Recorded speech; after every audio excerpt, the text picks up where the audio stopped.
Welcome to the Not Great Parents podcast. This is our final episode for the year. Yeah, I know. I am Not Great Parent Molly, and this is Not Great Parent Nathan. Hello. Yes, and it's the end of 2023. It is. This will be our last podcast episode before the new year. So, do you remember, well, I'm a lot older than you, but do you remember when the 2023 felt like forever ago? Oh, yes. Yeah, it does feel like we're living in the future. Yes. It does. It does feel nice. I remember Y2K vividly. I do too. Those are some of my earliest memories. I'm trying to think. I can remember Earliest 1996 and 1997 well. Me too. I graduated from high school. There you go. In I 97. would have been 7 and 8 years old. Yeah.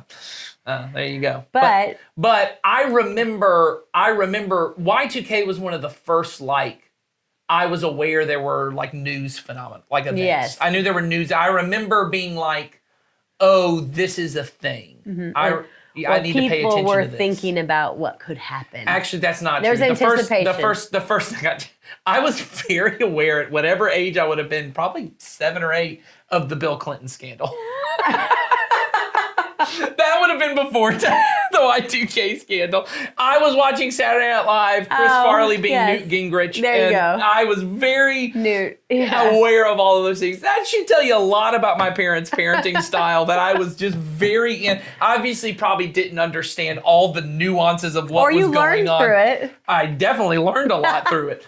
But I do remember, that would have been a news event that I remember. I don't think I remember. I remember hearing about, so I'm trying to think of other 90s news events. O.J. Simpson would have been 94. 94. But I think I only remember hearing, because I would have been 4 or 5 when that happened. So I'm trying to think. I think I only remember hearing about that post the fact. So post the trial being over. So Bill Clinton, that's my first earliest memories. When I heard him talking about Monica in the Oval Office. It depends on what your definition of is. Yep, So, that is true.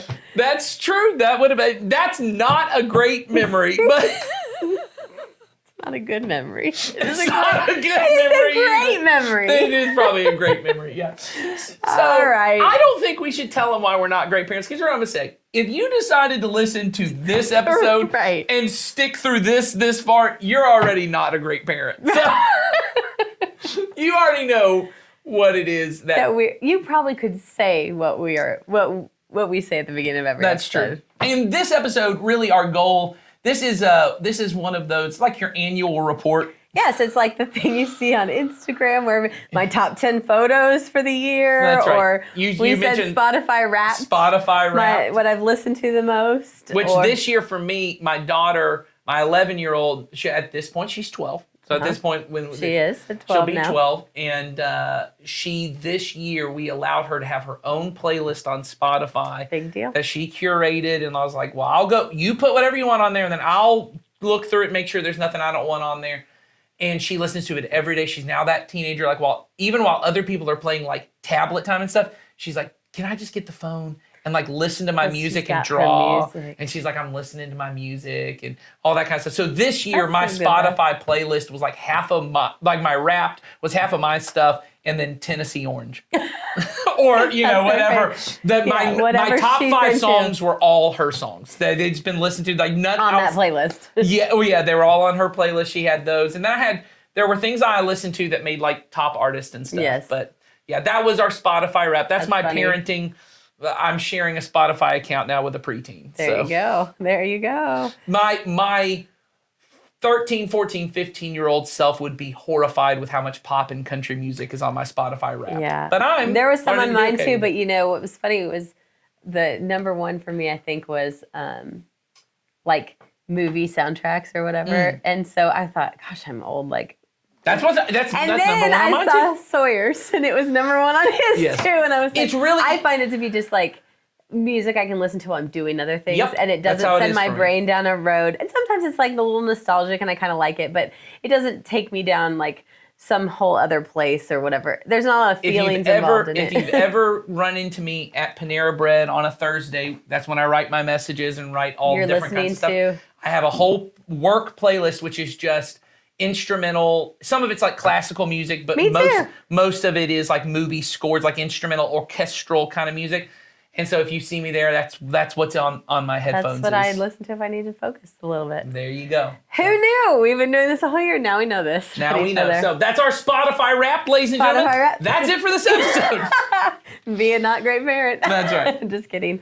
So we wanted to kind of do our own little where we've been recap of the year, and really not the whole year, but we could talk about the whole year. But with you all, we have been. Well, we've been working on this podcast all year long. We have. We started working on it in January, and first episode was in March 9th. I looked it back, and we were talking about giving up great. That was the first episode. That was the first episode, and we put we changed a little bit since then. When we first started this in January, we were talking about, we had sort of segments within one, like, remember we had a lot of segments and they took like days to produce, yes. Remember?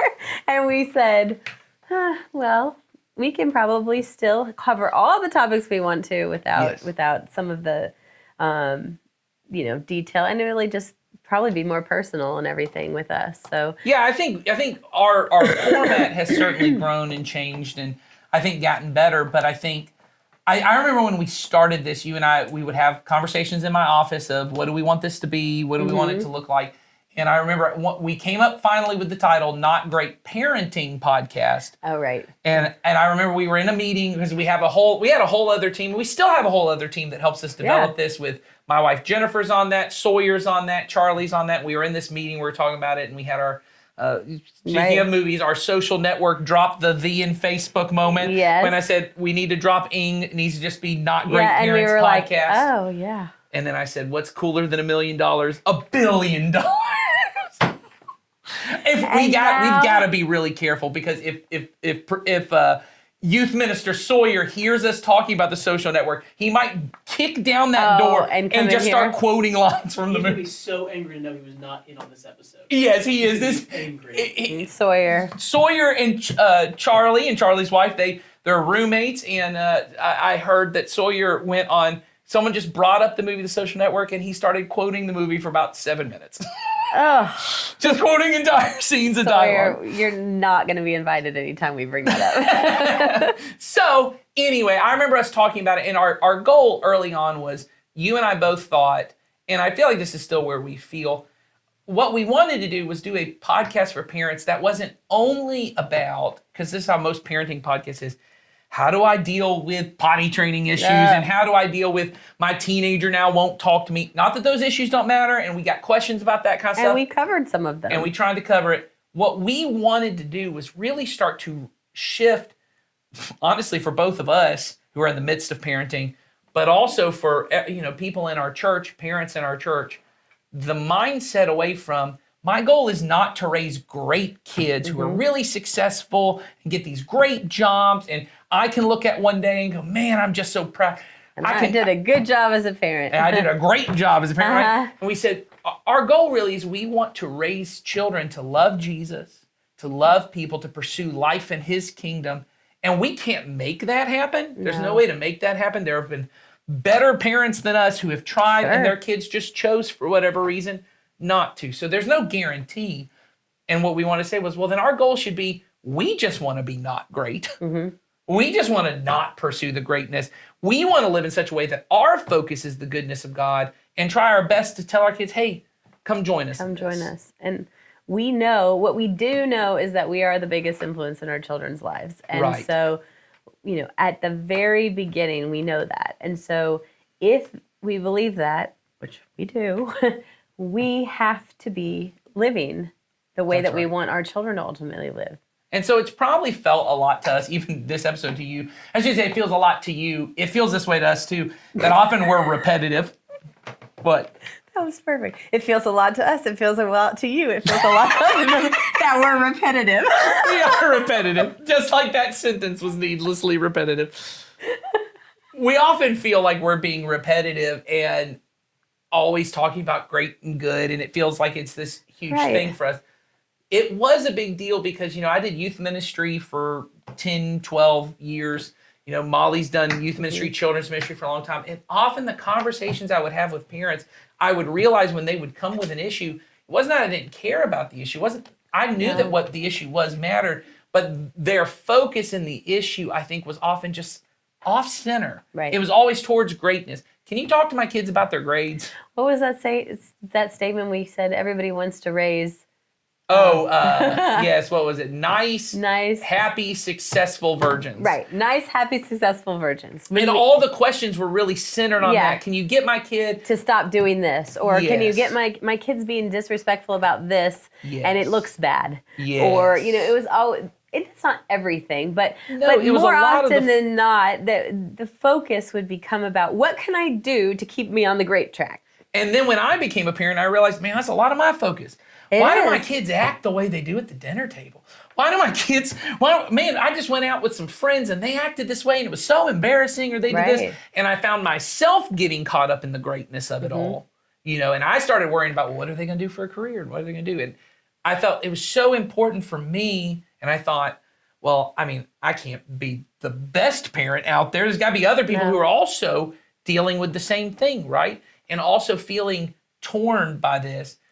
And so we just wanted to really remind, in all of our series, we started with those episodes early on of just introducing the idea of good versus great. Right. And that you're going to cheat one to get the other. Yes, and we said that. That we wanted and we to cheat. Prioritize and we got to prioritize cheating great so that we get good. Right. Because you can't, if you pursue greatness, you'll often miss the goodness. And yes, if you pursue goodness, you'll often miss greatness. But then we said the idea of sprinkles.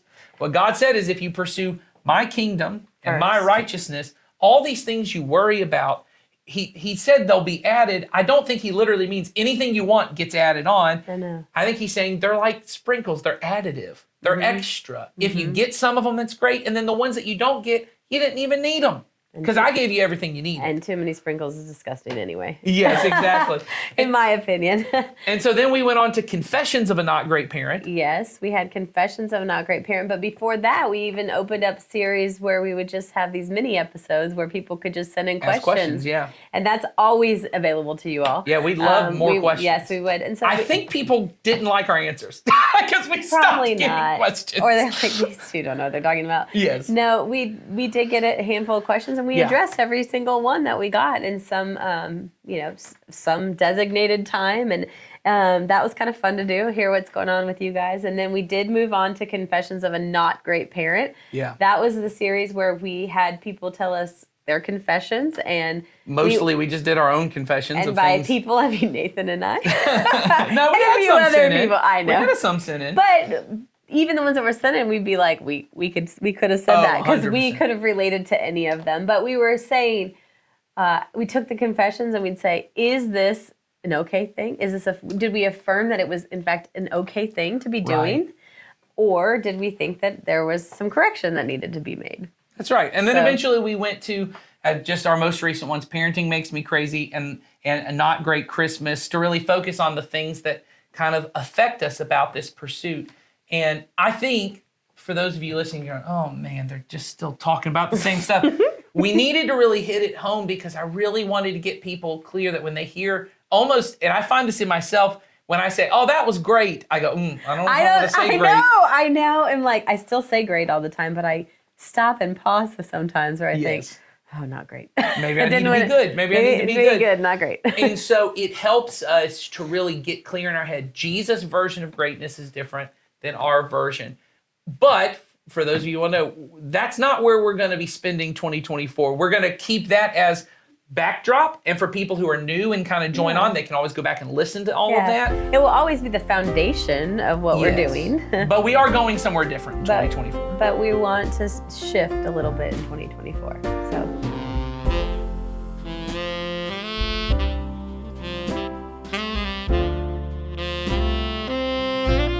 Now let's talk about where we're headed in 2024. Yeah, so we spent all of 2023 really focused on why you should choose goodness, not greatness. And we tried to really flesh that out. Yeah, we went deep in, I think we covered it, guys. I think we were thorough. We were thorough. If you do not walk away with the idea that greatness fails. Yes.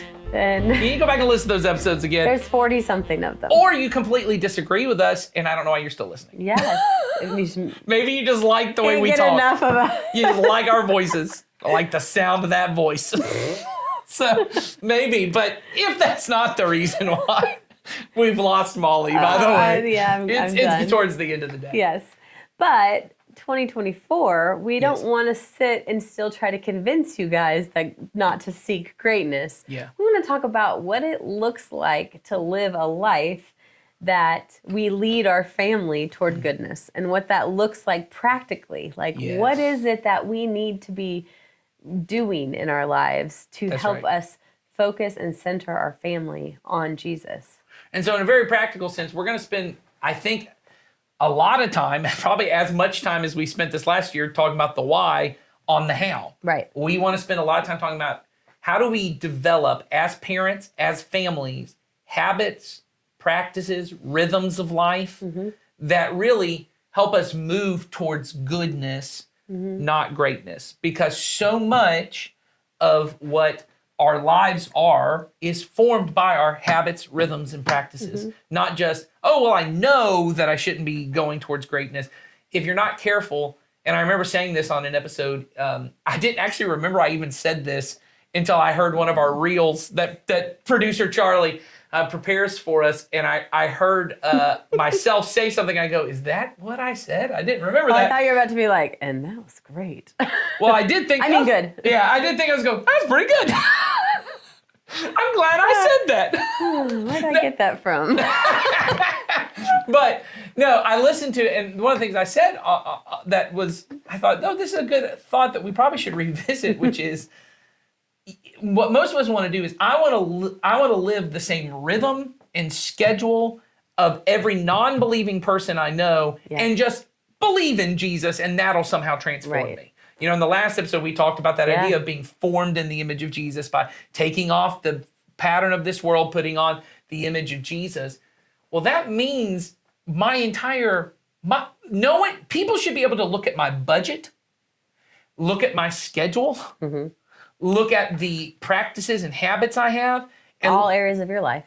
right, and look at those things. And I mean, in very practical ways, someone should be able to look down my budget, and maybe they don't look at it and go, he's a Christian, because maybe they don't have a way, but they would look and go, I don't know anyone who spends their money like this. I remember there was a person in our church who had followed the 10-10-80 plan, and they sat down with a financial planner. And the financial planner said to them, because they were nearing retirement, and they were talking about it, they said to him, where did you learn to do this? Like, just saving your money. I don't know anyone who saves their money like this. Like, you guys have been saving this much money since you were this. And they go, well, we've just been kind of following God's advice on how to do this. Imagine that. And they were able to just look at the finances and say, there is something, as we would say in our On Mission groups, peculiar. There's something different about this person. I would hope that people look at the way I schedule my time, the way I schedule my life, and go, they may not look and say, only Jesus.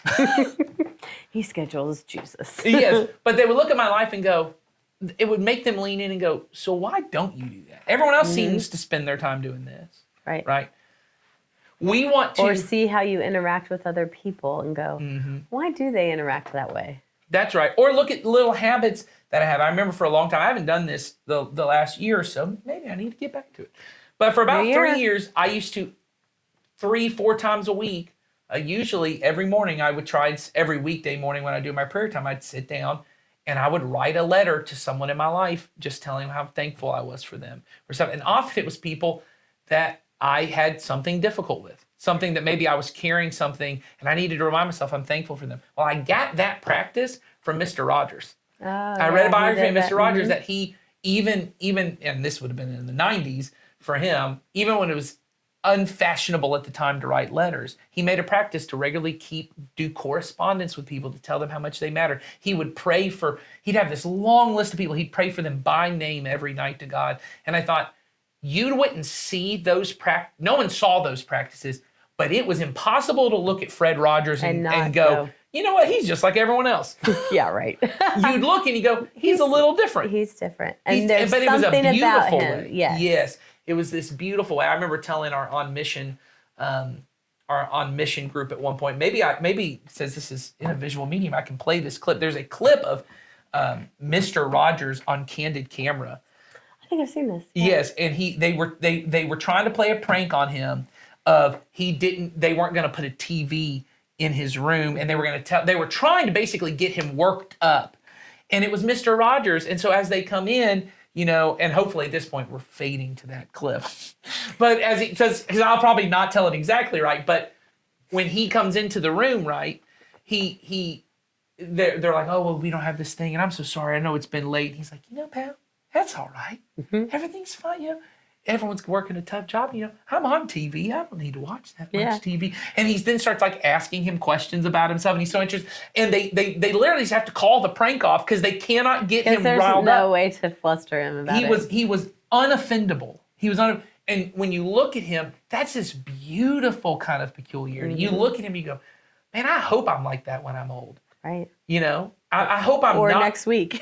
Yeah. I don't have to wait to be old to get like That's that. Right. But I the hope truth that is, people see me and go, there's something different about that person, whether it be the budget, the way you interact, the fun, you know, any of the things, or all of them. But you hope that it would be, someone would say, there's something different and be drawn to that because we know what is different is Jesus. That's right. And so the allure of greatness is always going to be, I can live and do everything and spend my money and get all the greatness in this world and just remember Jesus. And then at the end of it, it'll all work out. I'll become the kind of person. No, it's going to take changing who I am. So we're going to spend most of 2024 talking about habits, practices, and rhythms. And we're really going to center them in this thing that we use, once again, in our On Mission discipleship groups. We call it a rule of life. Right. And even if you do On Mission and you have a rule of life, we're going to talk about this in terms of leading your family with family rule of life, or with practices that ultimately help your children establish those rhythms, and your family establish those rhythms that we know are so essential. Because, like you said, if you just, think it in our heads, it's not going to happen. These development of these habits and practices are essential. That's right. And I think we're going to talk about different ways to do that. We're going to talk about, and to kind of make it clear, we're going to spend the first month of the year just describing what a rule of life is, why it matters, because many people, we're Americans, the idea of a rule for anything we hate. Especially rule for life. That's right. That's right. We hate every idea about this. So why does it matter? Why do Christians kind of throughout history have used rule of life, kind of things? What are those? What is kind of the idea behind that? That's January. But then as we go forward, we're going to break down the things that are in them, things that shouldn't be shocking to anyone.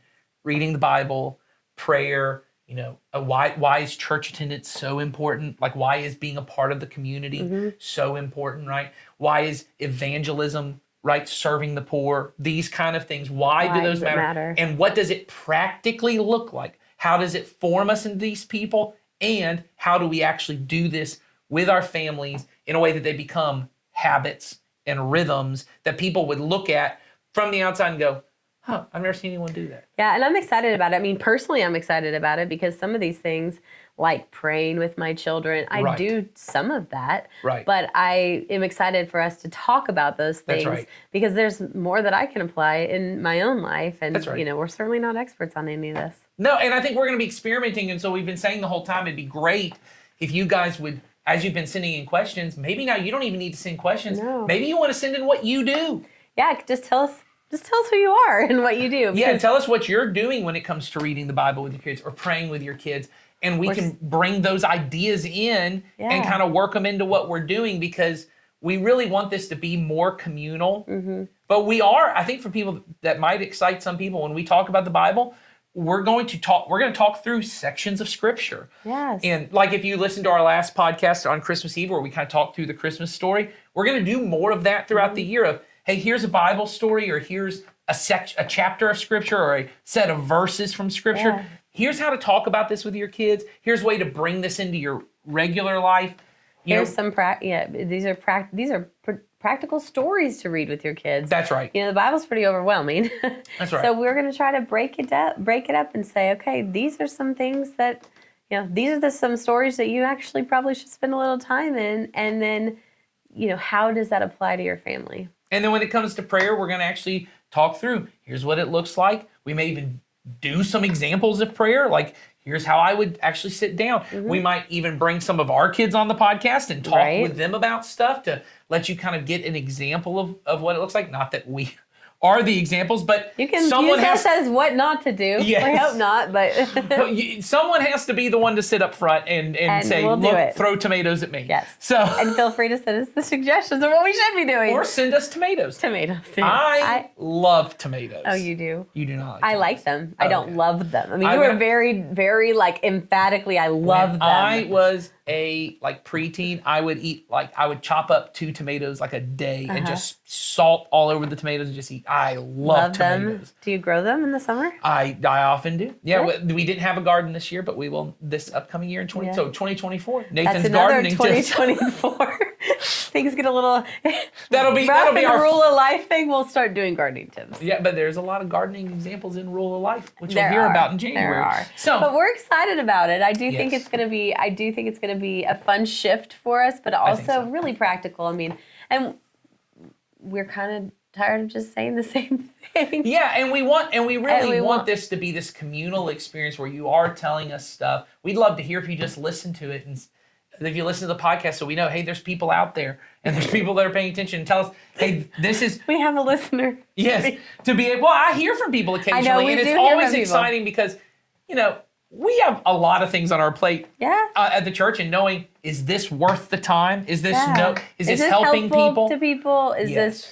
Is this helping you understand what you should be doing as a parent, or 'Cause what our we're about as a church? Any of that, but ultimately, we want this to be something that's valuable to you. We don't need to sit Well, and and talk helping you, because this is ultimately our goal. I mean, Molly as the children's pastor, Sawyer as the student pastor, and my kind of position within the church is I help with both of those ministries, really trying to focus on how do we raise a generation of children who are just passionate about God and His kingdom and His goodness. Mm-hmm. And we want this to be a tool for parents who, as we said, are the primary influencers. Like they're the largest, we did circles of influence. They're the largest circle, yeah. Mm-hmm. right, that is making the impact here. We want to be helpful to you. So let us know. Tell us what's difficult about reading the Bible with your kids. What's difficult about praying. What's worked for you in the past. Right. Like tell us all those things. Tell us what your kids are asking you. Exactly. You Yeah, know? we'd love to be able to say, hey, here's how I'd answer that question. Here's all those things. So I'm looking forward to 2024 Me too. I think hope it'll be all great. you are as well. But before we go, what was your favorite 2023 moment? of this podcast. Yeah. No, Oh. not the year. That's too hard. Oh, I was going to say, I'm of trying to this think if I have podcast. one in this podcast. I really did enjoy early on, and this is always how things are for me. I really enjoyed the creative process of us clarifying for one another what did we mean when we meant greatness and goodness. The sprinkles conversation in particular, we brought it up a Was good. bunch, was really fun. We were coming, and at that point we were investing a lot of different time and stuff, like interviewing kids Oh, and yeah. asking kids about the greatness. One of my personal favorite moments is when we were making the shift from the Family Movie Night podcast Right. to Not Great Parents. We didn't even know. I was in here setting up for something different, and my kids were sitting here. It's on the very first episode if you want to if you want to watch it. And they just started mocking me. Oh, that was pretty funny. and the way that I lead podcasts, because I told them, I said, I'm not going to be in charge of Miss Molly's the main host on this one. I said, I was on the other one, and I said, but they started doing it, and watching them, it just brought so much joy, and I was glad that they let me put it on the first episode. Yes, So it was very sweet. And it showed us that they actually listen a little That's bit. true. That's true. So maybe we should bring them in for 2024 to see what they think about this podcast. Well, I mean, they have got to ditch the part where they call it the Terrible Parents podcast. Well, I don't know. That's probably going to be a big key for it. That's So probably going to stay. Yeah, for me, it's probably just, I think we've kind of developed over the year. And Yeah. when we first started, we obviously knew each other and worked together, but I think just talking about things in our life, and I'm relational, so for me,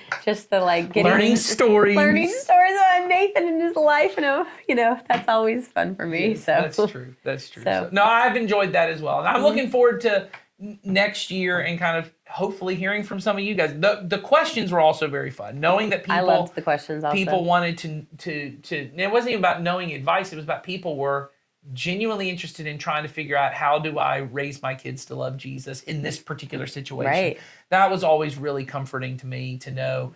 And it just reminded me how good of parents we have out there. Just parents who love their kids, love Jesus, and and are trying to make it want to work. do it right. Yeah. Well, thank you for being with us this year. We Absolutely. will see you in 2024.